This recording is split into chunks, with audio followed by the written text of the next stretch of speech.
Pakistani film industry میں chocolatey hero کا خطاب پانے والے وحید مراد خواتین میں اس قدر مقبول تھے کہ ان کے ساتھ کام کرنے والی ہیروئنز کے شوہر بھی ان سے خائف رہتے تھے۔ لیکن یہ بھی ایک حقیقت ہے کہ وحید مراد ایک جینٹل مین تھے اور خواتین میں تمام تر مقبولیت کے باوجود ان کا اپنی کسی ہیروئن کے ساتھ کبھی کوئی اسکینڈل نہیں بنا تھا۔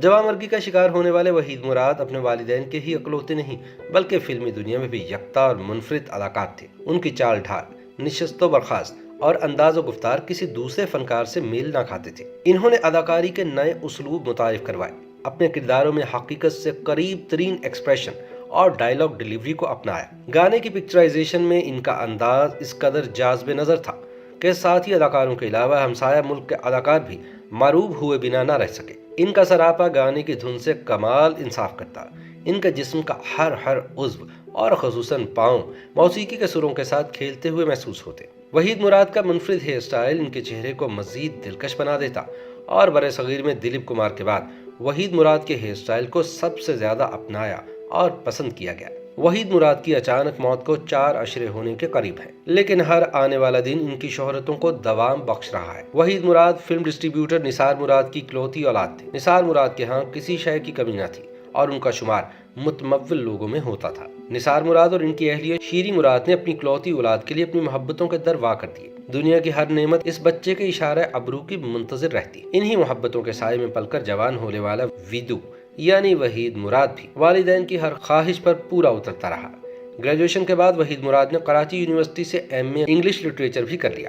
اوائل جوانی اور دوران تعلیم وحید مراد کی گہری نگاہ اپنے والد کے کاروبار پر رہی اور انہوں نے یہ سوچ لیا تھا کہ وہ حصول تعلیم کے بعد والد کے شعبے میں اپنے ٹیلنٹ کو آزمائیں گے۔ والدین نے بھی بیٹے کی خواہشات کو مقدم سمجھا اور انہیں اپنی زندگی کے فیصلے خود کرنے کا حق دیا۔ وحید مراد نے حصول تعلیم کے بعد فلمی سفر اپنے والد نثار مراد کے فلم ساز و تقسیم کار ادارے مراد فلم کارپوریشن کے بینر تلے ذاتی فلم جب سے دیکھا ہے تمہیں سے کیا اور اس کے بعد انسان بدلتا ہے بھی پروڈیوس کر ڈالی۔ ان فلموں کی تکمیل کے دوران فلم سٹار درپن نے انہیں خاصا تنگ کیا کیونکہ وحید مراد کا تعلق کراچی سے تھا اور دونوں فلمیں بھی وہیں بنی تھی اور ان دونوں میں ہیرو کا کردار درپن ادا کر رہے تھے جو لاہور سے مقررہ وقت پر کراچی نہ پہنچتے اور وحید مراد کو خاصا نقصان اٹھانا پڑتا۔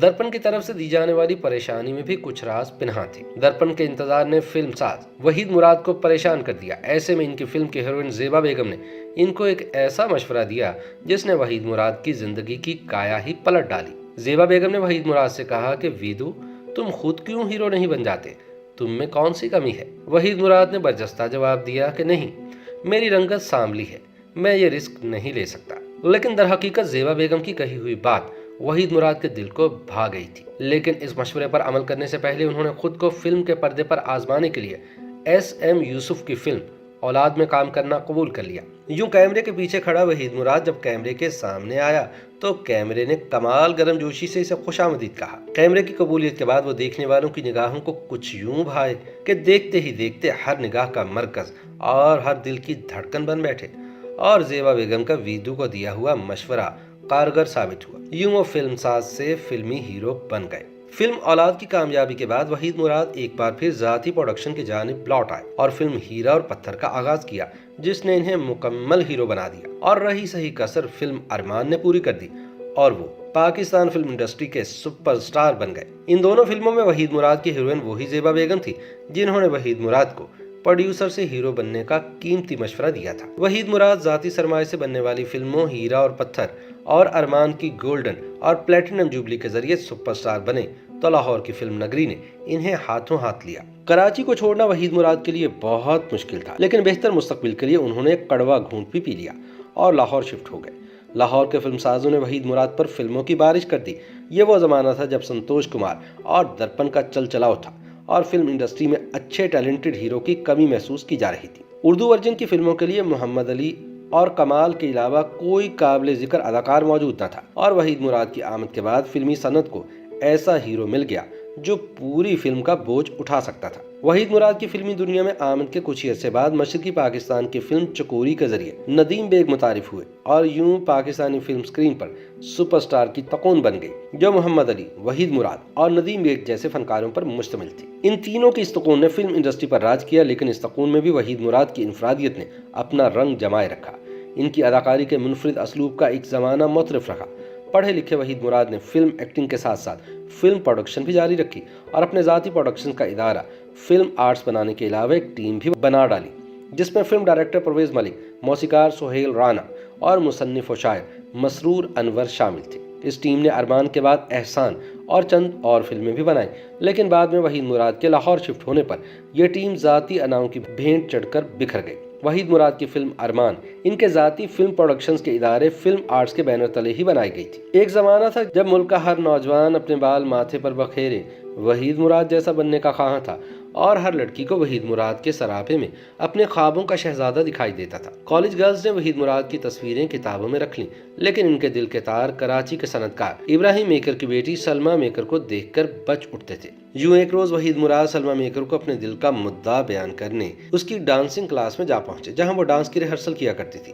سلمیٰ مراد کہتی ہیں کہ ریہرسل کے دوران ایک سانولا سلونا نوجوان وہاں آیا اور انہیں اشارے سے اپنے پاس بلایا۔ میں جب اس کے پاس گئی تو اس نے برجستہ سوال کیا، مجھ سے شادی کرو گی؟ میں اس اچانک سوال پر ہکا بکا رہ گئی اور حیرانی سے اس کا منہ دیکھتی رہ گئی، لیکن وہ مجھے الجھن میں ڈال کر وہاں سے جا چکا تھا۔ کچھ ہی روز میں وحید مراد کے والدین کی جانب سے باقاعدہ پیغام آیا اور میں نے بھی اس نوجوان کی اس روز کی والہانہ جرأت کو دیکھتے ہوئے اقرار کر دیا، اور یوں ہم جیون کی ڈور میں بندھ گئے۔ جب اداکار سٹار بن جائے تو اگلی راہیں خود بخود کھلتی چلی جاتی ہیں، اور کئی اداکارائیں اس نام کے ساتھ اپنا نام جوڑ کر کامیابیاں سمیٹنا چاہتی تھی۔ ایسے میں اسکینڈلز جنم لیتے ہیں، اور ایسا ہی ہوا۔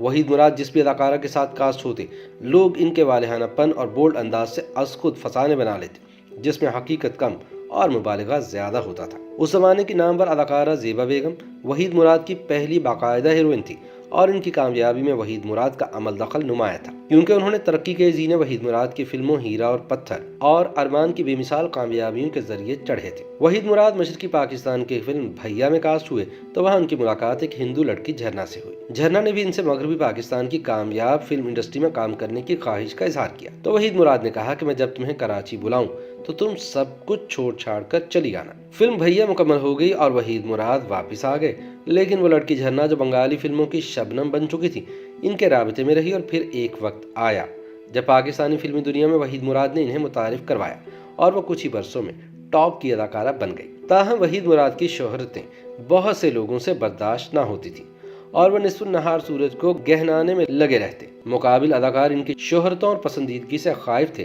تو فلمی ہیروئنز کے خاوند حضرات کے اپنے مسائل تھے۔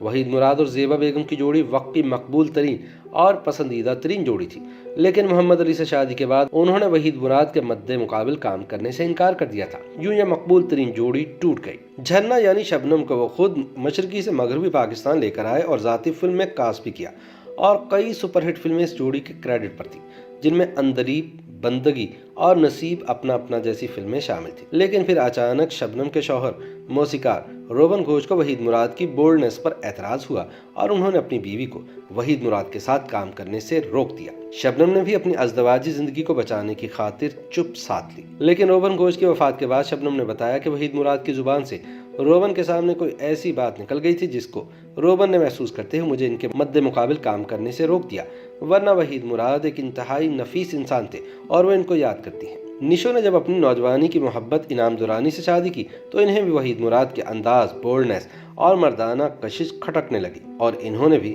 نشو کو وحید کے مد مقابل کام کرنے سے روک دیا۔ وقت کی معروف اداکاراؤں نے جب وحید مراد کے مد مقابل کام سے انکار کر دیا، اور وہ لوگ جو فلم سکرین پر چاکلیٹی ہیرو کو نیچا دکھانے میں ناکام رہے تھے ان کے مقاصد پورے ہو گئے، لیکن تب بھی کچھ ایسی اداکارائیں تھیں جنہوں نے وحید مراد کا ساتھ دیا۔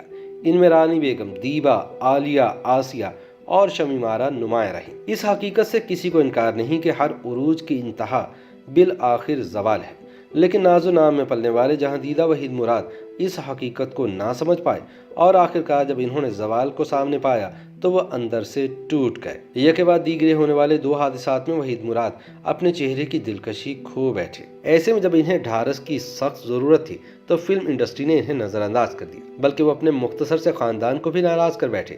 وحید مراد کی اہلیہ بھی انہیں اس حال میں چھوڑ کر امریکہ چلی گئی، اور جب کوئی ڈھارس بندھانے اور امید دلانے والا نہ رہا تو وہ ٹوٹ کر بکھر گئے۔ وحید مراد نے اپنی وفات سے 2 ہفتے قبل اپنے درینہ دوست انور مقصود کے پروگرام سلور جوبلی میں اس بات کا برملا اظہار کیا تھا کہ اگر میں نہ رہوں، مجھے کچھ ہو جائے یا میں دنیا سے اٹھ جاؤں